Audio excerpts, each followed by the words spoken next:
Hello అందరికీ JV. ఆంధ్రప్రదేశ్లో వైఎస్ఆర్సీపీ రోజుకు ఒక పన్నాగంతో అంటే ఓటమి పాలైన తర్వాత ఓటమికి గల కారణాలేంటి, ఓటమిని జీర్ణించుకోవాలా లేకపోతే ఓటమిని ఎలా తీసుకోవాలి అనే ఒక ఆలోచనలో కారణాలు ఏంటి అని వెతుకుతూ అదేవిధంగా పార్టీకి బలమైనటువంటి వ్యక్తులు కావాలనే ఆలోచనతో వైఎస్ఆర్సీపీ రాష్ట్ర వ్యాప్తంగా కూడా తర్జన భర్జన పడుతూ ఉన్నారు. సో ఇప్పుడు వైఎస్ఆర్సీపీకి ఒక బలమైనటువంటి నాయకులు, పేరు ప్రఖ్యాతులు కలిగినటువంటి నాయకులు కావాలి. గతంలో పేరున్నటువంటి వ్యక్తులు కాంగ్రెస్ పార్టీతోటి జగన్మోహన్ రెడ్డికి సంబంధాలు ఉన్న విషయం అందరికీ తెలిసిందే. ఎందుకంటే వారి నాన్నగారు మొదటి నుంచి కాంగ్రెస్ పార్టీలో ఉన్నారు. కాంగ్రెస్ పార్టీలో 2 దఫాలుగా ముఖ్యమంత్రి చేసినటువంటి వ్యక్తి. జగన్మోహన్ రెడ్డి గారు కూడా ఎంపీగా చేశారు, ఆ తర్వాత ఎమ్మెల్యేగా కూడా చేసినటువంటి పరిస్థితులు. సో అయితే ఇప్పుడు వైఎస్ఆర్సీపీకి రావడానికి తెలుగుదేశం పార్టీ నుంచి అయితే వచ్చే అవకాశాలు అయితే లేరు, కానీ కాంగ్రెస్ పార్టీ నాయకులు మాత్రం సీనియర్ నాయకులు అని చెప్పుకోవచ్చు. వాళ్ళందరూ కూడా ఇప్పుడు చాప కింద నీరులాగా అవకాశాల కోసం చూస్తున్న పరిస్థితులు అయితే ఉన్నాయి.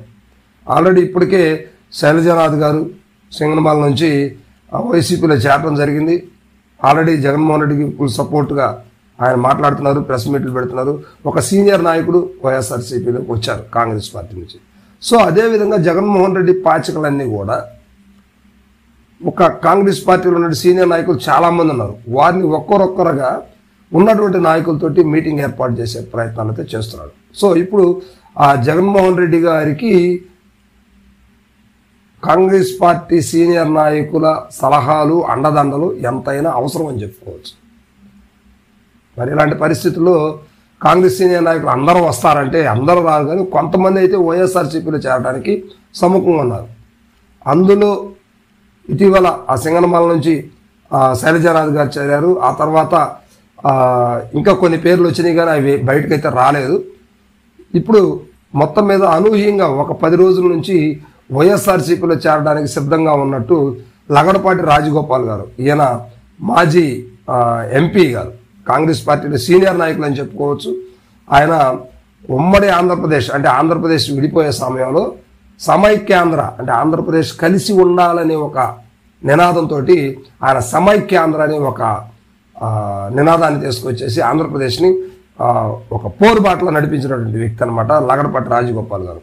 ఈయన అంతేకాదు, ఎలక్షన్ సర్వేలన్నీ కూడా ఈయనకి గతంలో ఈయన అనుకున్న విధంగా జరిగినాయని దేశవ్యాప్తంగా కూడా ఈయనకు మంచి పేరు వచ్చింది. అంటే తమిళనాడు కావచ్చు, ఆంధ్రప్రదేశ్ కావచ్చు, కర్ణాటక కావచ్చు, ఎక్కువ పర్సంటేజ్ 2-3 ఎన్నికలకు సంబంధించి అంటే ఒక ట్రెండ్ ఒకనొక సమయంలో ఆయన చెప్పింది అనేది ఎన్నికల్లో అక్షరాల నడిచిందనమాట. సో 1-2 విషయాల్లో ఫెయిల్ అయినప్పటికీ ఎక్కువ పర్సెంట్ ఆయనకి సక్సెస్కి ఆయన అనాలిసిస్ అనేది చాలా కరెక్ట్గా వచ్చింది. సో ఆ తర్వాత ఆయన పేరు మీద చాలా ఎన్నికల సర్వేలు వచ్చినాయి.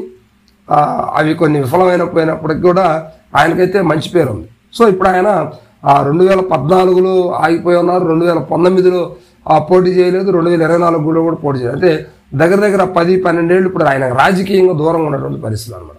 సో ఇలాంటి సమయంలో ఆయన వైఎస్ఆర్సీపీకి ఆయన అవసరం ఎంతైనా ఉందంటూ వైఎస్ఆర్సీపీ శ్రేణులు భావిస్తూ ఉన్నారు.